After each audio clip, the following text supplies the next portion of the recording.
இருக்கிறேன். அவர்கள் மனதில் வரும் சிந்தனைகளையும் அவர்கள் அடிமையான நிலையையும் அவர்கள் தேவையில் உள்ள துன்பத்தையும் எனக்குத் தெரிகிறது. ஆனாலும் நான் உனக்கு சொன்ன வார்த்தையை மறக்காமல் இருப்பேன்.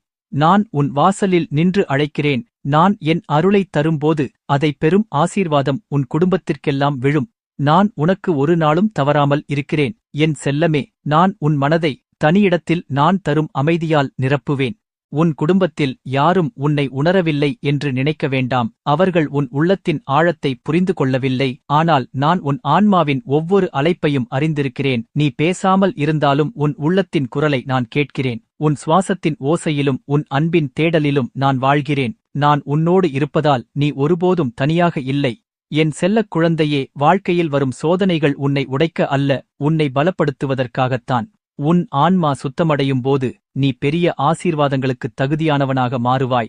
மலைகள் போல தோன்றும் பிரச்சனைகள் உன்னை குலுக்கலாம்.